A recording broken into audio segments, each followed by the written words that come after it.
Ada yang bertanya di obrolan itu, Kurson. Oh, tunggu, saya belum baca ini. Ada berapa orang itu? Di grup ini atau? Iya, di grup. Di grup. Obrolannya. Enggak, di sini. Oh, ya tunggu. Iya. Oke.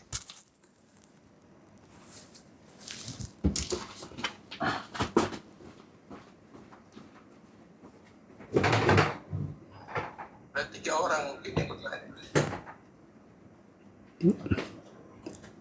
Mereka anggota grup nggak? Anggota dalam grup atau bukan? Oke. Dilindungi itu adalah bangsa Yahudi. Bagaimana dengan Efesus 4 itu kan? Baru kemudian apakah jemaat yang dilindungi itu adalah bangsa Yahudi atau jemaat yang mana Pak Son? Dan kalau itu jemaat kualitas B, kenapa masih disingkirkan ke sana dan apa tujuannya? Jadi oke ya. Jadi ada 2 di sini, bilang ada 3 ya? Oh ada. Standar Tuhan seperti apa Pak? Oke. Oh jadi, ini orang yang sama ya, Pak Henry. Ya, ada di grup juga. Nanti kalau masih kurang kita jawab juga di grup, tapi Pak Henry ada ikut berarti ya? Ada di sini ya? Oh ada. Oke. Saya jawab ya. Efesus pasal 4. Kalau tadi saya lompat aja, jemaat yang dikatakan tadi standar ya. Kalau standar ya karena Bro Hen mungkin tidak ikut ya di pertemuan pertama. Itu waktu kita bahas Wahyu pasal berapa ya? 14 kita sudah bicara itu ya. Standar di situ. Yang ayat 4 dan 5. Jadi kemudian 4 Efesus, saya lihat Efesus pertanyaan yang sama. Jadi itu pertanyaannya anaknya Pak Hendra waktu itu, David, saya ingat sekali. Waktu kita bicara ini, dia nanya sesuatu yang berkualitas pertanyaannya. Bagaimana kita boleh masuk di kelas kualitas A itulah, kira-kira yang saya istilahkan kualitas A. Ya, bagaimana kita bisa masuk. Nah, itu sama. Jadi berarti spek kan? Saya sudah bicarakan spek ilahi. Sebenarnya ada beberapa ayat yang kita baca. Yang waktu saya baca Bro Henry itu Lukas 21 ayat 34 sampai 36.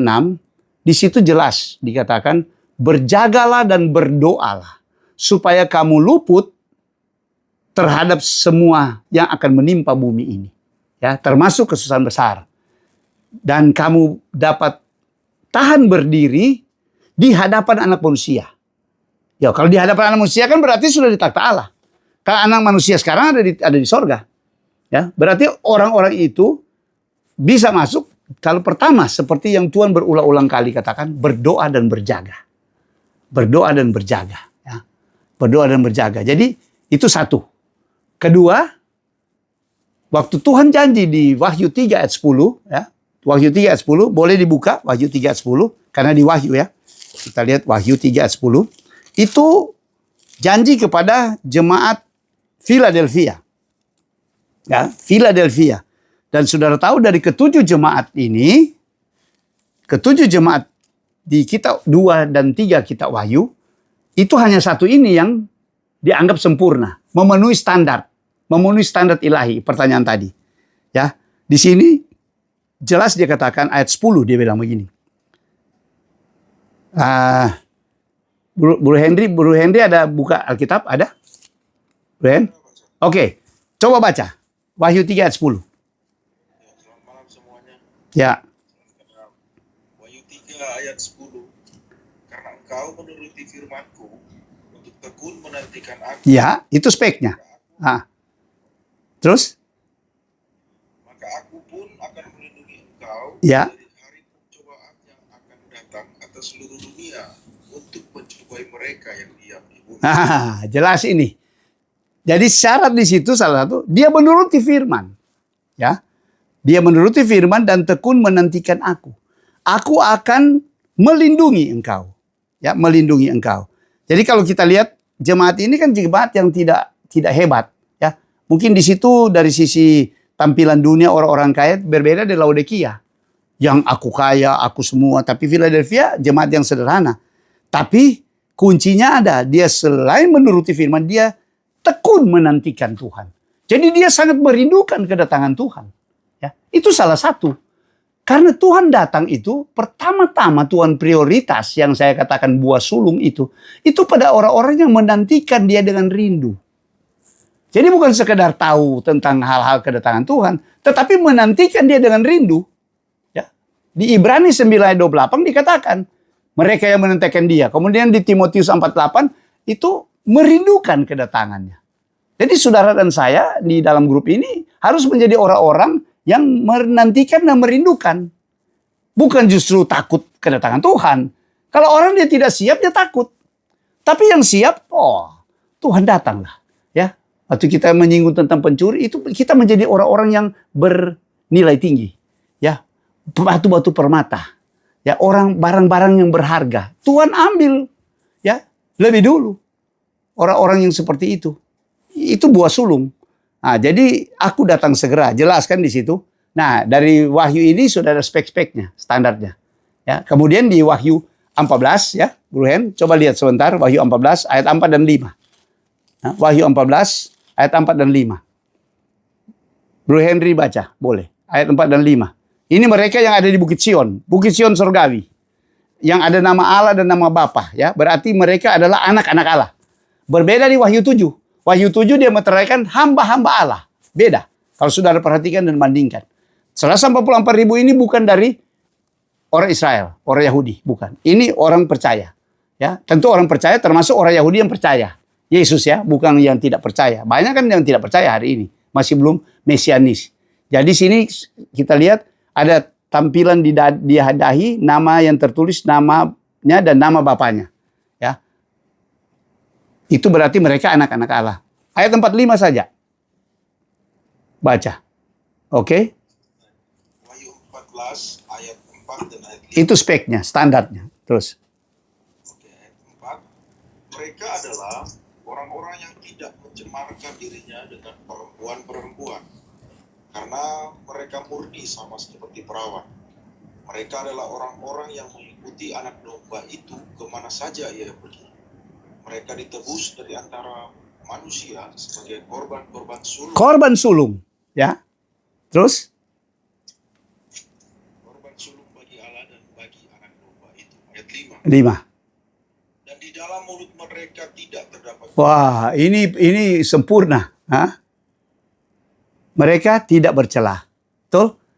Yakobus bilang kalau kita di mulut kita tidak dusta, itu orang yang sempurna. Ya, itu firman Allah melengkapi. Dan di sini dia bilang tidak ada cacat celah. Jadi benar-benar hidup kudus benar. Dalam arti keduniawian itu mati. Ya, sama dengan kita selalu menyanyi kan, ku telah mati. Dan seperti itu. Kita harus menjadi orang-orang yang seperti itu. Ya, yang menjadi buah sulung, kita sudah bicara itu. Itu standar kalau kita menjadi kualitas A. Dan matang, ya. Waktu kita bicara tuayan, Wahyu 14 seterusnya itu kan kita bicara di situ. Ada di YouTube ya, di pertemuan-pertemuan sebelumnya kalau Bro Henry boleh dengar, ya. Jadi di situ jelas kematangan. Ya, kematangan itu berarti dewasa penuh, ya, kalau istilah Efesus. Nah, tadi ada pertanyaan Efesus 4 ayat 4 sampai 6, satu tubuh, satu roh, satu pengharapan, satu Allah. Maksudnya apa? Kesatuan jemaat? Hah? Ya, kesatuan jemaat. Karena saya bilang kualitas berbeda. Iya, maksudnya pas ada penjelasan tadi terkait dengan rapture itu. Hah? Jadi kita sempat timbul pertanyaan bahwa bagaimana dengan penggenapan Efesus 4 ayat 4 sampai 6 itu, bukankah atau ini merujuk kepada sesuatu tujuan yang pada. Iya, ini standar ilahi. Seperti ini. Kalau kita memenuhi semua seperti ini, ya kita kualitas A. Tapi faktanya kan tidak semua. Kita lihat saja orang Kristen hari ini. Ya, yang kita sering ada Kristen KTP, Kristen ini, banyak macam. Ya kan? Banyak macam. Tapi Alkitab pakai bahasa aja kematangan. Kita pakai ukurannya itu kematangan. Ya, itu ukuran ilahi. Ukuran ilahi. Jadi kalau mau lebih jelas supaya tidak samar-samar kan yang tadi. Kekudusan, ya tidak bercela, tidak bicara dusta, berarti hatinya benar. Itu kan bahasanya. Merindukan kedatangan Tuhan, berjaga dan berdoa. Ya, kalau bahasa gampang, bahasa umum lah, itu harus menjadi rohani benar lah. Ya, manusia spiritual. Benar. Dan hidup kita dipimpin oleh Roh Allah. Itu penting. Karena Tuhan turut bekerja untuk supaya kita benar-benar. Kadang-kadang kan Tuhan kondisikan peristiwa-peristiwa tertentu terjadi atas kita. Tujuannya hanya apa? Supaya kita masuk di jalur kehendak Allah yang sempurna. Nah, jadi saya singgung. Kehendak Allah ada dua kan? Dalam rencana Allah, dalam sifat Allah, kehendak Allah itu sempurna. Jadi dia rencanakan dari awal sampai dia punya tujuan akhir sempurna, ya. Kalau rupa garis lurus lah, ya. Tidak ada bengkok, tidak ada deviasi, lurus sampai kedatangan Tuhan. Itu rencana Allah idealnya begitu. Tapi manusia kan baru kejadian 3 berdosa, ya kan? Tuhan sudah harus punya solusi, ya. Ada jalan keluar, karena Tuhan mau. Nah, jadi ada hal-hal yang Tuhan izinkan untuk menggenapi rencana Allah yang sempurna itu. Itu yang saya katakan kehendak yang Allah izinkan. Nah, 3,5 tahun ini termasuk kehendak yang Allah izinkan. Ya. Setan mengalahkan, antikris mengalahkan orang-orang kudus yang saya katakan tadi kualitas C itu benar-benar apa? Allah izinkan. Sebatas izin Allah. Dalam batas-batas tertentu. Kan begitu. Begitu juga pemberontakan manusia, kedurhakaan manusia. Sehebat-hebatnya, sebrutal-brutalnya Tuhan ada batasi. Ya, bukan seenaknya dia lakukan ya. Sedangkan setan, jadi Tuhan memakai semua ini kondisi, termasuk setan, iblis, neraka Tuhan pakai untuk apa? Untuk menggenapi kehendak Allah yang sempurna. Apa itu? Supaya kita semua orang percaya boleh diselamatkan dan memasuki kemuliaan Allah yang paling unggul. Kalau bisa kelas A, kualitas A, itu kan Tuhan mau. Tapi faktanya respon manusia kan beda-beda. Begitu. Jadi kalau sekarang kita masih juga merespon biasa-biasa, tidak seperti yang Tuhan inginkan, ya kan? Jadi kalau Tuhan inginkan 10, ya kita mungkin masih ada yang merah di 5, ada yang 7, ada yang masih 9. Nah kalau yang 9 berusaha untuk supaya capai kan sempurna. Gitu. Jadi sempurnanya kita ya, bukan sempurnanya Allah. Kita pasti sempurna juga beda dengan Allah ya. Ini dalam arti batas kesempurnaan itu sebenarnya bahasa lain kan genap lah ya. Kita apa porsi Allah terhadap saya misalnya dengan terhadap Bro Henry mungkin berbeda, tapi kita mencapai itu. Ya, kita mencapai maksimalnya. Itu sempurna bagi kita masing-masing. Dan Tuhan adil. Tuhan punya ukuran ya. Tuhan katakan kepada siapa banyak dipercayakan, banyak juga dituntut. Beda kan? Pasti beda. Tuhan memproses kita bisa beda-beda. Tetapi dari sisi kesetiaan kita bisa mencapai taraf yang sama, yaitu fullnya, maksimalnya. Itu kira-kira. Bagaimana Bro Henry? Cukup?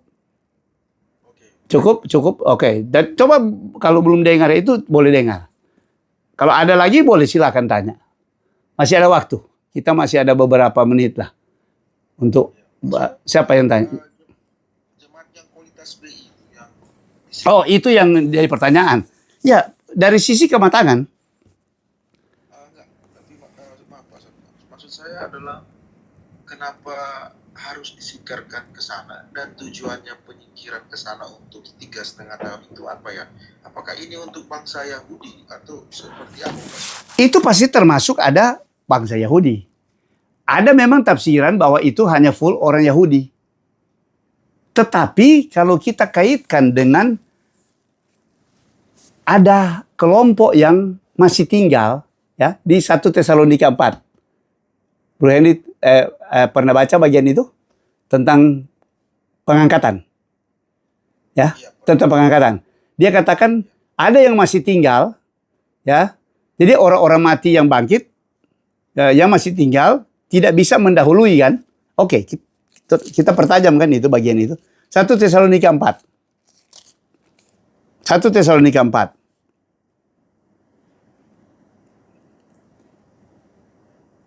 Baik. Ayat 16. Oh, 15. Dari ayat 15 lah. Baik, 1 Tesalonika 4 ayat 15. Ini kami katakan kepadamu dengan firman Tuhan. Kita yang hidup, yang masih tinggal Ya. sampai kedatangan Tuhan. Ah, berarti ada kelompok lain, kita langsung masuk. Ada yang sudah tidak tinggal, sudah diangkat duluan. Oke? Ini yang masih tinggal, yang masih hidup ya. Ini yang masih hidup sampai kedatangan Tuhan. Terus? Sekali-kali tidak akan mendahului mereka yang telah meninggal. 16. 16. Sebab pada waktu tanda diberi, yaitu pada waktu penghulu malaikat berseru dan sangkakala Allah berbunyi. Ya, sangkakala di sini adalah sangkakala ke-7.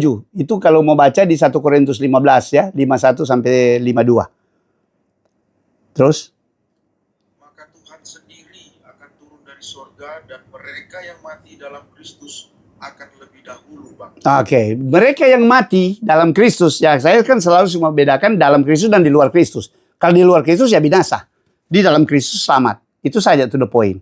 Jadi sekarang di dalam Kristus, mereka yang mati syahid, termasuk yang mati syahid paling terakhir di masa 3,5 tahun. Ya mati kan? Yang tadi di keturunan yang lain itu mati semua mereka itu. Karena sistem itu menghajar. Kalau tidak murtad, mati. Tidak menyangkal. Setia. Dan banyak yang begitu. Dan banyak yang ambil pilihan itu. Terus, di sini dia katakan mereka yang lebih dulu bangkit. Jadi, dengan kata lain mereka mati tidak begitu lama. Yang mati-mati terakhir. Oke? 17. Sesudah itu? Ayat 17. Ya. Sesudah itu, kita yang hidup, yang masih tinggal, akan diangkat bersama-sama dengan mereka dalam awan menyusul Tuhan di angkasa. Ya. Demikianlah kita akan selama-lamanya bersama-sama. Oke. Jadi di sini jelas kan? Ada yang tidak mati sampai kedatangan Tuhan. Betul? Ayat ini begitu kan? Menyiratkan seperti itu kan, Bro Henry? Betul toh? Nah, mereka diubahkan. Dan sama-sama naik menyongsong Tuhan di angkasa. Itu yang saya katakan, yang Tuhan datang universal, yang semua mata memandang.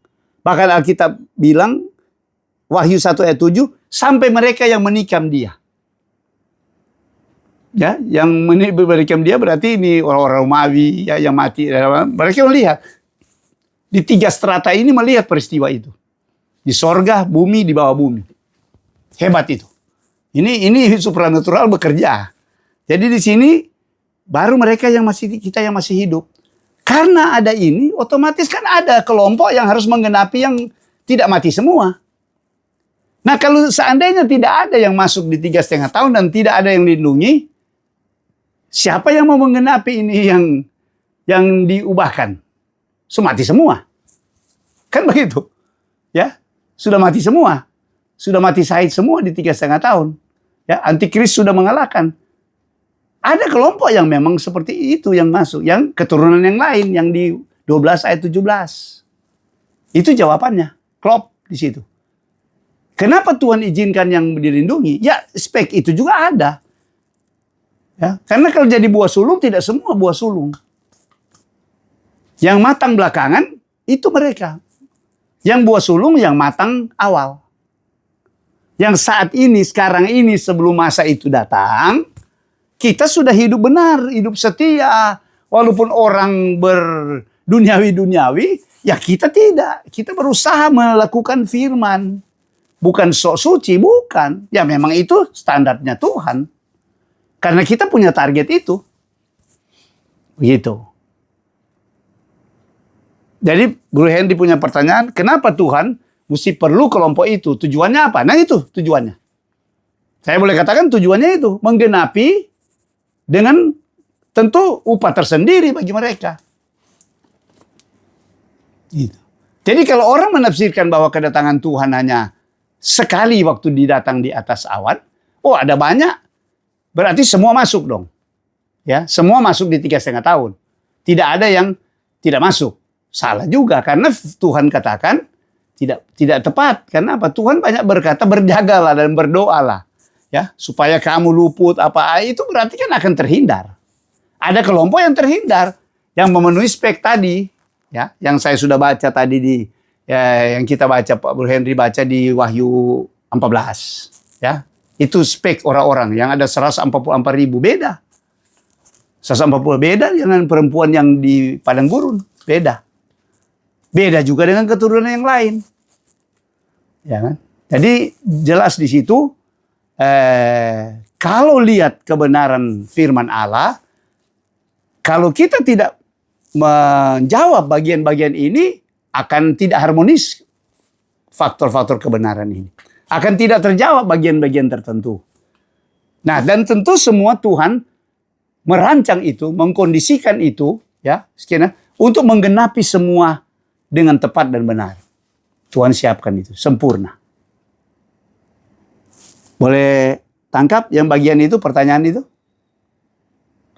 Oke, ya. Jadi kenapa Tuhan harus ada kelompok itu? Ya itu, salah satu. Ya mungkin ada jawaban lagi yang lain, ya, yang bisa lebih menyempurnakan, ya.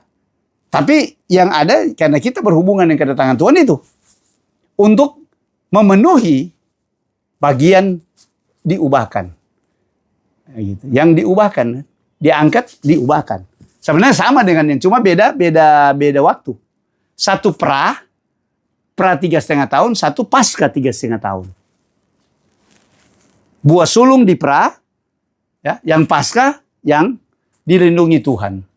Kenapa Tuhan mesti lindungi di padang gurun? Kenapa? Karena Tuhan tidak izinkan mereka mati. Mereka harus menggenapi mereka yang masih tinggal, yang masih hidup. Kenapa mereka masih tinggal? Ya karena mereka belum matang awal.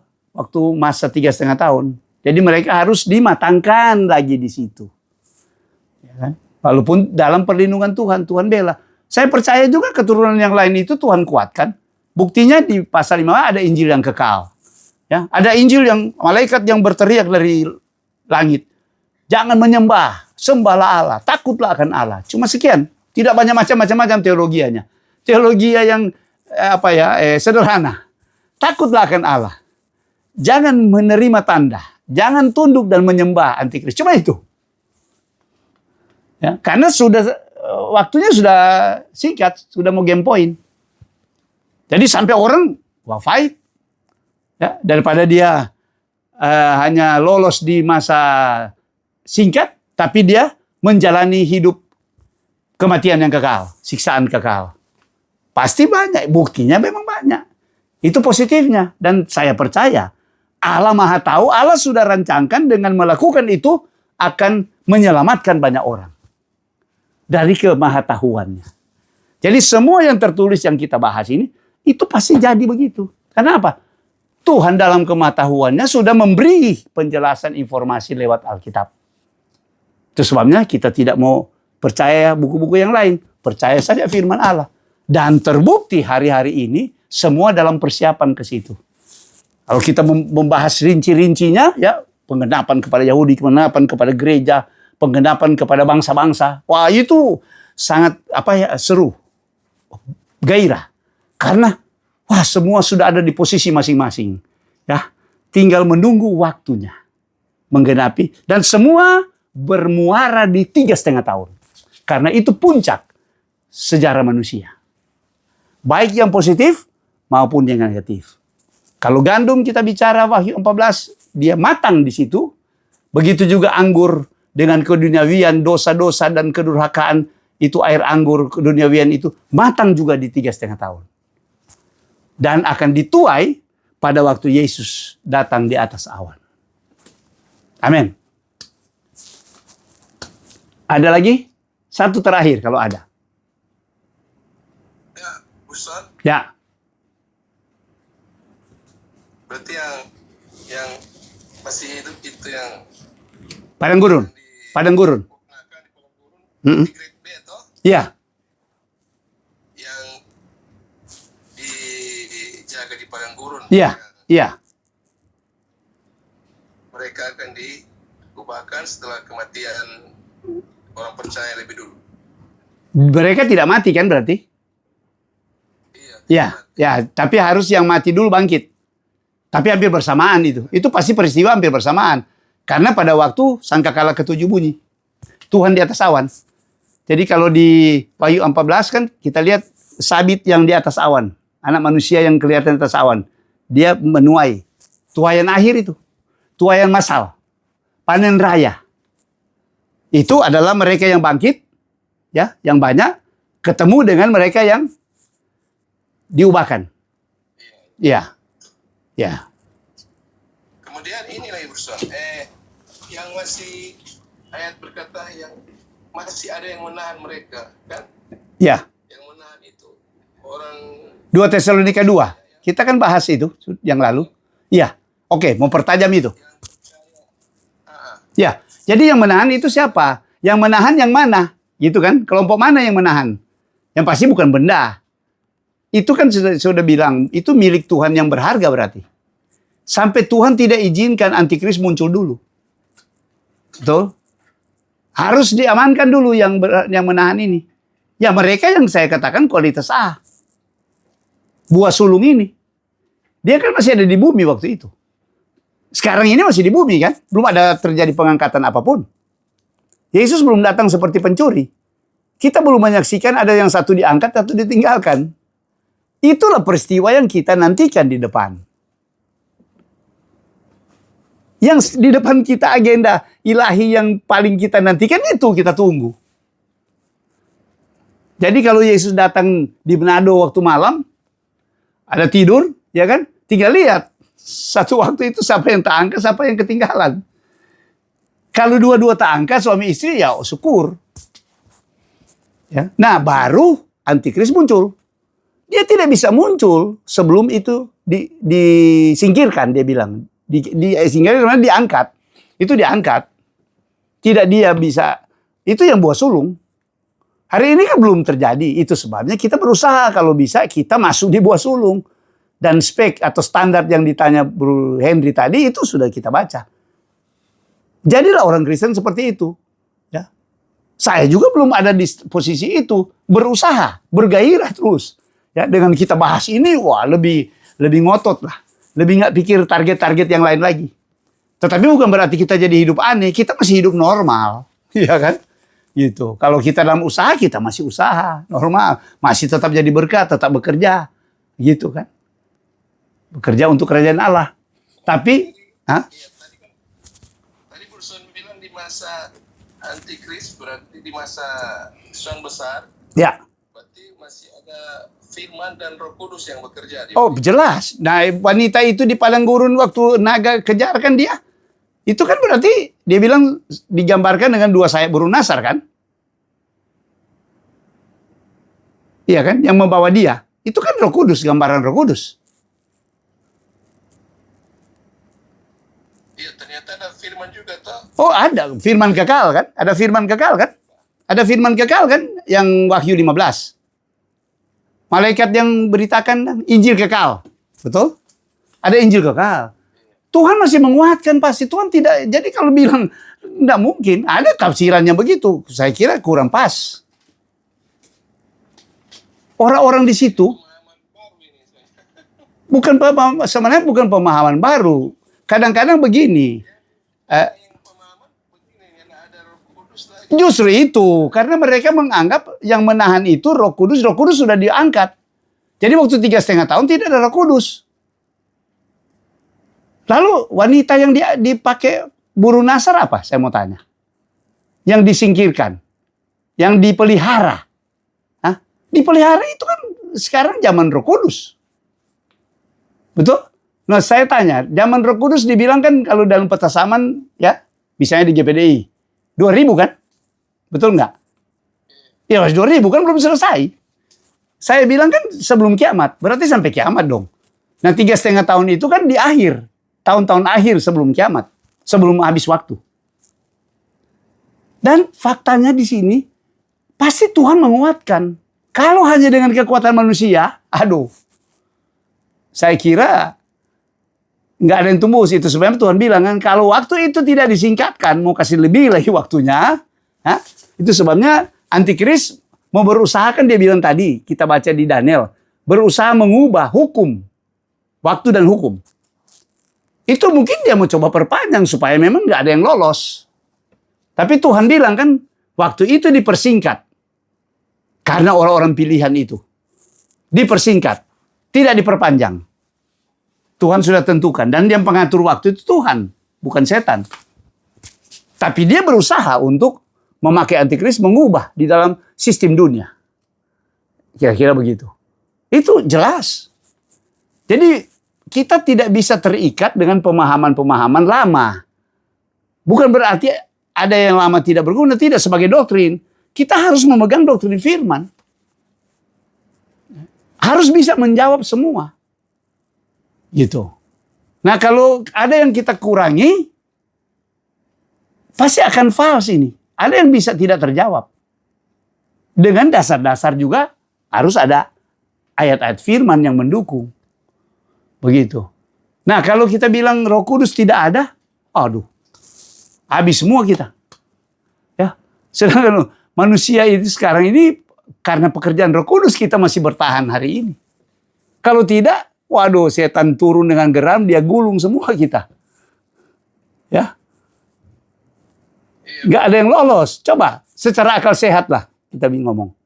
Jadi jangan kita terperangkap, tersandra dengan doktrin-doktrin yang baku lah. Dan sepertinya tidak berubah. Dan ingat, kebenaran tentang kedatangan Tuhan adalah satu kebenaran yang, atau eskatologi itu bahasa teologianya, itu kebenaran yang dinamis dibanding soal-soal topik yang lain. Misalnya iman, yang lain-lain lah. Kenapa? Karena ini masih bergerak. Menunggu penggenapan akhir.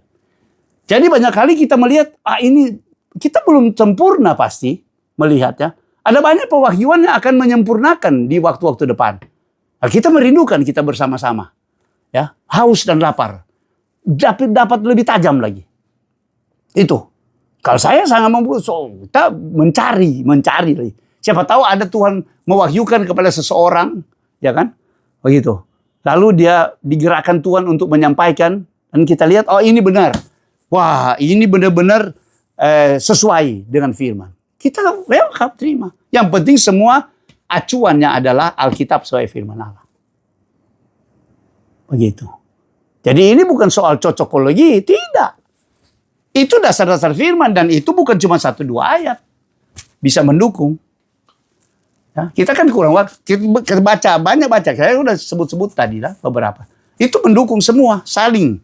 Seperti puzzle, dia berada. Jadi betul ya, yang tadi kalau Bro Hendra tanya, ya itu ya pengetahuan kita, pengajaran yang ada di aliran kita, seperti itu. Mungkin aliran yang lain juga lain. Tadi kalau kita bertahan hanya dengan doktrin dari tahun 60-an, dari pengajaran eskatologi, wow, ada yang mereka belum lihat. Kita adalah generasi lebih akhir yang melihat semua perkembangan. Oh, yang ini kayaknya lebih tepat begini, lebih tepat begini. Nah, kita orang-orang yang ada di generasi sekarang, ya, walaupun saya istilahnya baby boomers, mungkin ada di sini gen milenial, ya, mungkin gen Z di sini aku lihat mungkin nggak ada yang gen Z di sini, ya kan? Baby boomers dan milenial mungkin ada, ya kan? Nah, tapi mungkin Gen Z akan melihat lagi hal-hal yang lebih, ya, seperti itu. Karena mereka melihat perkembangan. Oh ini lebih jelas lah. Ya. Baik penggenapan terhadap orang Yahudi, penggenapan terhadap bangsa-bangsa, terhadap alam semesta ini, penggenapan terhadap dunia lah, dan penggenapan terhadap khusus jemaat Tuhan. Dengan dasar yang 1 Korintus 10 ayat 32 kan yang saya baca. Ada 3 kelompok di mata Tuhan. Yahudi, non-Yahudi yang bangsa-bangsa, dan jemaat Tuhan. Itu aja penggenapannya. Gitu. Oke? Bagaimana Bro Hendra? Ya, bagian itu bisa diterima? Paling tidak bisa diterima? Ya. Karena kalau bilang Roh Kudus tidak ada, kita baca tadi saja di Wahyu 12, ya. Wahyu berapa tadi? Ya 12 kan? Dia dibawa di padang gurun oleh apa? Memakai sayap burung nasar kan? Betul? Ada? Betul? Betul? Ayat itu tertulis begitu? Hah? Wahyu 12 tadi? Coba perhatiin. Wahyu 12. Ayat 14. Kepada perempuan itu diberikan kedua sayap dari burung nasar. Hah? Supaya ia terbang ke tempat. Apakah ini burung benar? Bukan. Itu kan gambaran daripada Roh Kudus kan? Contoh ada. Ya seperti Filipus. Sampai di grade B itu, kalau grade yang C itu mungkin sudah enggak lagi. Oh enggak. C kan memang dibiarkan menghadapi langsung. Ya kan? Karena dia akan menggenapi yang mati syahid. Dia menggenapi yang mati syahid kan? C itu, Ya. Yang C.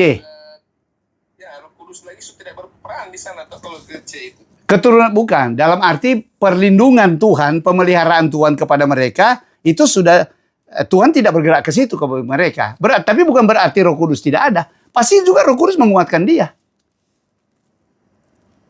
Di grade C yang di C itu. Iya.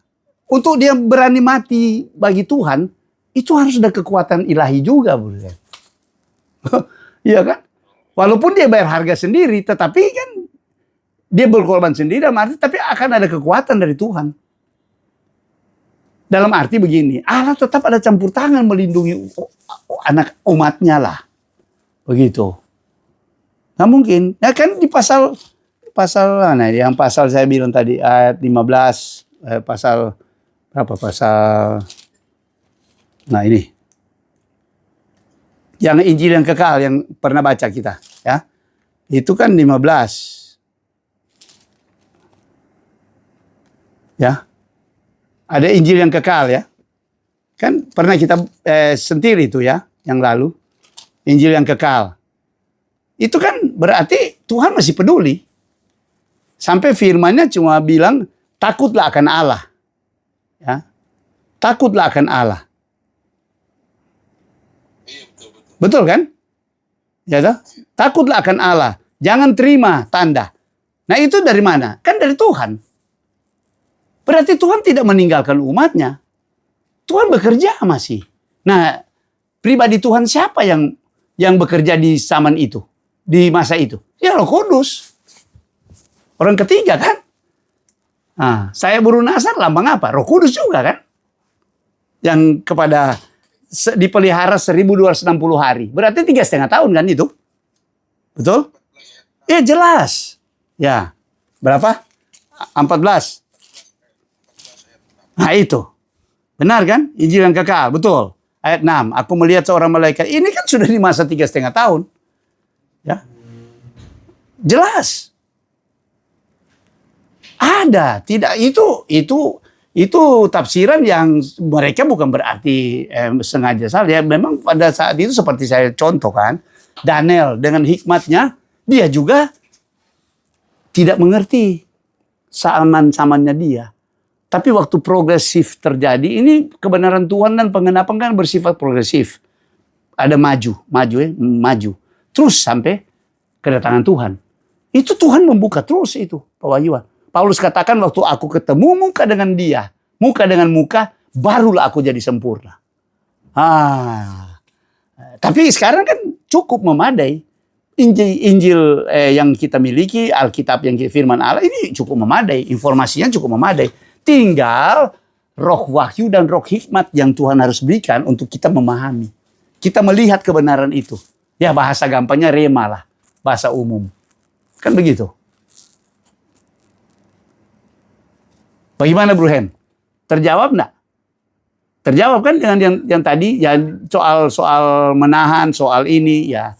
Karena kita tahu terjebak di bahasa pemahaman kita adalah kalau kita tetap memahami itu, kita nggak pernah ketemu kebenaran fullnya. Iya, kita cuma sampai yang di grade B itu yang kita ternyata kalau dibuka firman itu ternyata yang di C itu memang masih penyertaan. Ada, iya. Kalau tidak, aduh, nggak ada yang selamat. Sampai Alkitab bilang kan, karena orang-orang itu kita mesti persingkat. Waktu disingkatkan. Karena batas ketahanan manusia itu lewat. Sedangkan setan mau coba, antikris mau coba mengubah hukum dan waktu. Itu kita baca tadi dong di mana? Daniel 7. Dia mau mengubah waktu dan hukum. Amin. Masuk itu. Firman terjawab itu. Ya. Terus terang aja kita hidupi firman ini 45 tahun tuh. Waktu kita SMA kita udah mengajar ini. Tapi banyak yang masih kabur.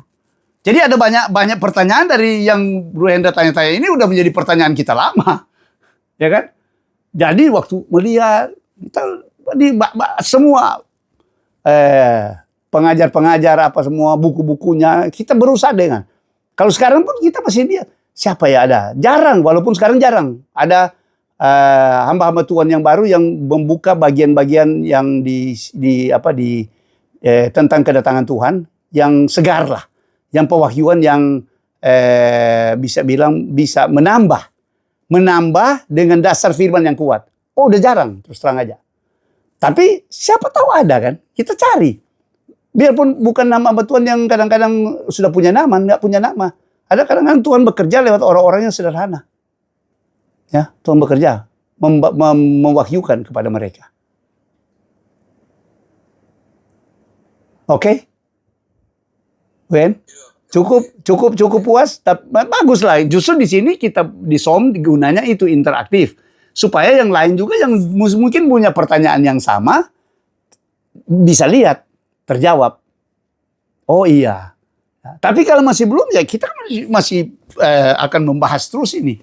Lebih hari lebih percaya dan mungkin kita bersama-sama akan menemukan juga yang paling memuaskan dalam arti walaupun saya percaya mungkin untuk 100 angka 100 mungkin masih ada yang kita baru angka 90-an mungkin kan dari sisi kebenarannya, sempurnanya kebenaran tentang kedatangan Tuhan. Karena ujungnya memang waktu kedatangan Tuhan baru kita oh ini clear. Ya kan? Di akhir begitu. Tapi sekarang kan kita sementara menantikan yang pengangkatan kualitas A. Ya, yang Tuhan datang seperti pencuri. Nah, itu juga kan tidak umum. Tapi firman Allah berkata lebih jelas sekali. Kalau kita abaikan itu sesuatu yang cuma sekedar karena memberi kesan tidak tahu kapan soal waktu. Bukan cuma soal waktu. Tetapi kenapa Tuhan harus datang diam-diam? Karena dia mau mengangkat ya sesuatu yang paling berharga miliknya yang dia akan lindungi. Ya, secara rahasia. Ya pakaikan kata secara rahasia.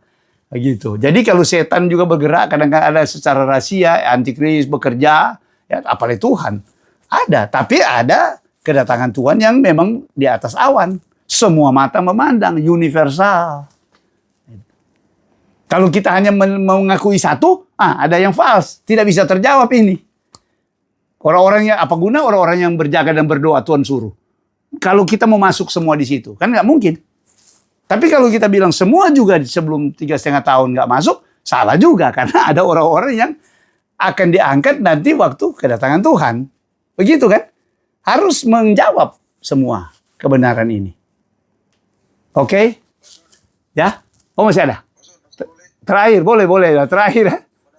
Menarik sekali tadi Bro Henda ada kupas sedikit. Cuman Pak Son maaf, tadi Ya. ada kalimat yang sedikit ada kita data di aviasi sedikit Ya.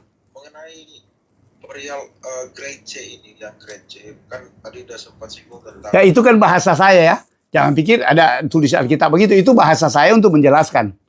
Karena ada kelompok lah. Ada kelompok yang berbeda. Dan itu sangat jelas. Pak Son, maaf. Oke. Ya, tadi kan ada singgung tentang di gereja ini pun Tuhan masih bekerja di angkatan gereja. Masa 3,5 tahun. Masa kesusahan besar, iya. Wahyu 9 ayat 6 Ya. juga kan sangat menjelaskan situ Pak Son. Iya. Sangkakala waktu celaka. Iya. Maut, pada masa itu orang mencari maut aja nggak bisa Pak Son. Iya. Wahyu 20 ayat 4 juga kan berkata di situ lalu aku melihat tahta-tahta dan orang-orang yang di atasnya. Dan aku melihat jiwa-jiwa mereka yang telah dipenggal karena kesaksian tentang Yesus. Iya. Jadi, apakah fungsi, maaf Pak Son, saya tidak mengkerdilkan Roh Kudus bekerja di gereja itu ya, tidak. Iya. Tapi, sedangkan maut saja mereka cari nggak dapat, Hah? bagaimana dengan kebenaran firman ketika saat itu yang mungkin gambarnya udah chaos lah, udah amburadul, udah sangat nggak bisa itu lagi Pak Son. Oke. Atau dengan orang-orang yang sudah memiliki tanda, apakah tanda 666 itu apakah memang kebenaran masih bisa masuk di Oh, beda. Kalau dia sudah menerima tanda kan berarti dia sudah bukan milik Tuhan.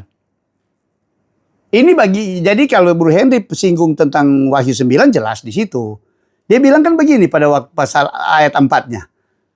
Waktu mulai mau ada siksaan kan, 5 bulan kan.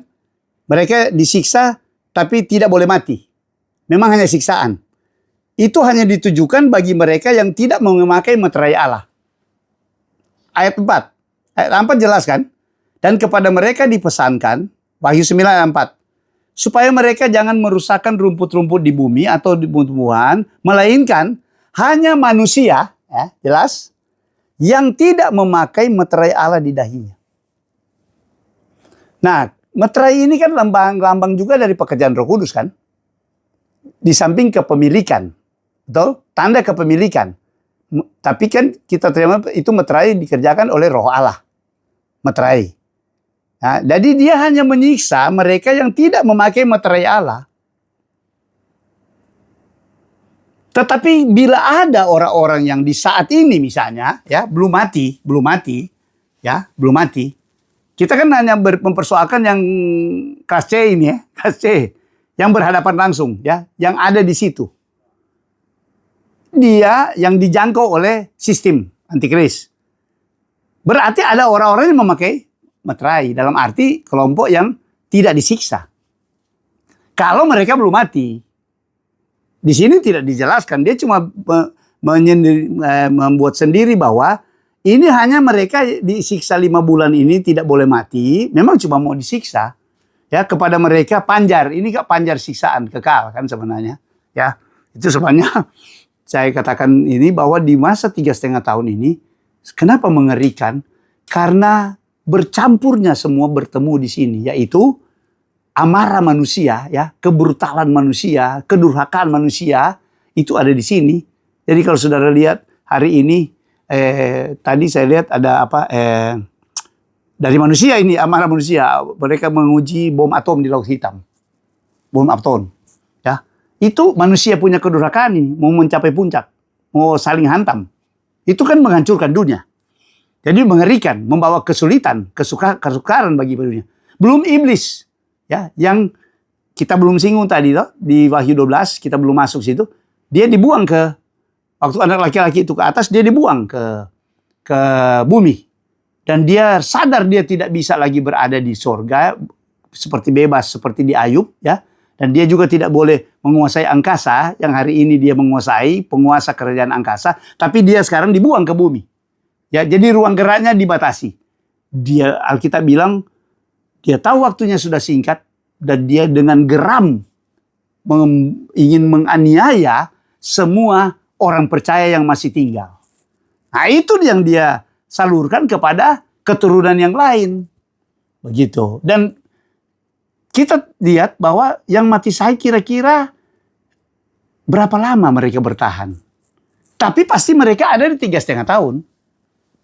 Kan begitu. Nah, kalau menjawab Bro Hendy punya pertanyaan, kita mulai melihat, kita belum bicara sangkakala ya, dan terutama sangkakala. Jadi ada 4 sangkakala paket dan itu. Kira-kira di mana yang sudah tidak ada kelas C ini? Dalam arti mereka sudah dimati syahid semua. Jadi mungkin mereka tidak sampai akhir. Sudah mati. Ya kan? Apakah di waktu sangkakala kelima ini masih ada orang-orang yang kelas C? Kita tidak tahu. Bisa saja kita anggap mereka tidak ada lagi. Jadi yang sisa ini sejak sangkakala kelima, karena itu sudah celaka pertama. Itu sudah tidak ada. Jadi kalau tidak ada lagi, berarti hanya yang dalam perlindungan kan. Yang dilindungi Tuhan. Tapi Tuhan masih bekerja, bukan tidak. Tuhan tidak pernah berhenti bekerja. Tidak ada Tuhan cuti. Masa Tuhan cuti di 3,5 tahun? Oh, Tuhan penguasa kok. Ya kan? Enggak. Ya, jadi dari sisi kelas C, orang-orang percaya keturunan yang lain, kita bilang aja keturunan lain, bahasa firman. Ya, Wahyu 12:17. Mereka habis di waktu kapan kita nggak tahu. Jadi kalau kita misalnya pisahkan pakai diagram peta, garis, tahun pertama, tahun kedua, tahun ketiga, dan setengah. Nah, kira-kira mereka sudah habis di mana? Pasti awal-awal itu waktu sistem antikris dia sudah membumi hanguskan juga. Kemungkinan besar. Ya, kemungkinan besar orang-orang percaya yang memang harus mati ya di situ, yang Tuhan izinkan untuk dikalahkan, yang bahasa di 13 ayat 8 itu tadi dikalahkan di posisi mana waktunya? Bisa aja sudah tidak ada pada waktu Wahyu 9, Bro Henry. Karena itu sudah celaka pertama, sangkakala kelima. Gitu. Itu ditandai dengan burung nasar ayat 13 dari pasal 8. Ya, seekor burung nasar terbang di langit dan berkata dengan nyaring, celaka, celaka. Mereka yang diam di atas bumi karena bunyi sangkakala ketiga kemungkinan besar. Jadi yang Bro Hendra bilang di pengangkatan terjadi di sangkakala ini sebenarnya bukan itu, bukan pengangkatan itu. Pengangkatan kan di awal dan di akhir. Itu kira-kira. Sebab dia bilang burung nasar ini terbang di tengah langit. Dia memberitakan, dia memberi informasi. Ya kan? Nah, ada kemungkinan kalau ini sangkakala ke-9 berada di bukan tahun-tahun awal ini pasti. Ya. Di tiga setengah ini maksud saya. Di 3,5. Mungkin dia tahun kedua atau tahun ketiga. Ya. Gitu. Itu sudah habis. Karena aniaya memang mereka bunuh. Mereka aniaya. Gitu. Memang mau mematikan. Mereka yang menambah jumlah orang yang mati syahid. Jadi kalau hitung-hitungan, kalau misalnya dia mati di tahun kedua, berarti dia dikubur di alam maut hanya sekitar 1,5 tahun. Udah mau bangkit lagi. Karena sangkakala ke-7 sudah mau bunyi. Kan begitu. Kalau dia mati di sangkakala ke-5 misalnya, atau sebelum ke-5, ya dia tinggal menunggu ini 5, 6, 7 bunyi. Kira-kira begitu, no? Oke? Bro Hen? Cukup? Masih bisa menjawab itu kan? Itu. Iya. Kalau masih ada, berarti mereka memang kelompok tersendiri. Tapi kemungkinan di sini tidak ada lagi. Sudah dihabisi. Gitu. Dengan sistem antikris yang kecanggihan sekarang kan tidak sulit kan? Kalau dia tidak ada perlindungan Tuhan pasti gampang. Gampang mau dapat. Betul? Dengan kecanggihan sekarang. Begitu. Dan sistemnya kan canggih. Memang Tuhan izinkan itu. Pengetahuan berkembang sampai ke situ. Dan saya katakan, yang pasti sistem digital beraksi. Tapi kemungkinan ada, pasti antikris punya tidak sempurna. Karena sudah goncang sampai angkasa. Ya. Kalau kita bicara meterai sangkakala itu udah goyang. Ya. Angkasa goyang. Ya. Sepertiga dihantam di sangkakala keempat. Itu pasti dia punya teknologi, pasti akan banyak yang tidak berjalan itu. Begitu. Karena supranatural sudah mulai bekerja. Cikal sampai puncak adalah pada waktu sangkakala ke-7. Sebenarnya ke-6 Harmagedon juga udah. Waktu cawan murka sudah mulai masuk. Nah, kita belum ke situ. Tapi itu serentetan. Kita bisa bicara campur itu semua boleh. Bukan, tidak perlu eksposisi. Ya, nanti kita akan sisir lagi. Ya, kalau Tuhan berkenan masih memberi kesempatan bagi kita. Oke? Tuhan berkati semua. Ya, malam ya. Jadi sekarang Bro Henry aja berdoa untuk akhiri. Baik. Kepala kita sekarang berdoa. Bapa, di dalam nama Tuhan Yesus, kami bersyukur dan berterima kasih kepada Haleluya. Engkau yang begitu baik memelihara kehidupan kami. Amin. Malam hari ini kami percaya ketika kami berkumpul di Zoom online ini, Bapak. Kasih Tuhan. Kebetulan. Karena kami percaya Tuhan bahwa Engkau yang sedang mempersiapkan. Haleluya. Anak-anakmu, dan kami percaya Tuhan ini bukanlah suatu kebetulan. Makasih Tuhan. Haleluya. Haleluya. Haleluya. Maka dari itu Bapak, kami bersyukur dalam pertemuan kami di malam hari ini. Ya Yesus. Dimanapun kami berada Tuhan, biarlah kiranya pengurapan yang tetap di atas kami, ada setiap pengajaran yang kami terima. Ya Yesus, Roh Kudus. Itu semua akan membangkitkan iman percaya kami. Amin. Bahkan. Siapkan kami Tuhan, agar kami menjadi mempelai Kristus. Amin. Puji Tuhan. Dan yang adalah mempelai yang mempersiapkan diri untuk kedatangan. Amin. Terima kasih Tuhan. Bapak, pertemuan yang begitu indah akan kami akhiri malam hari ini. Biarlah istirahat kami di malam hari Engkau jaga, rumah-rumah kami Engkau lindungi, dan semua keluarga-keluarga kami Engkau. Puji Tuhan. Terima kasih Tuhan, inilah menjadi doa dan permohonan kami di dalam nama Tuhan Yesus. Yesus. Kami berdoa kepadamu. Haleluya, puji Tuhan. Amin. Amin.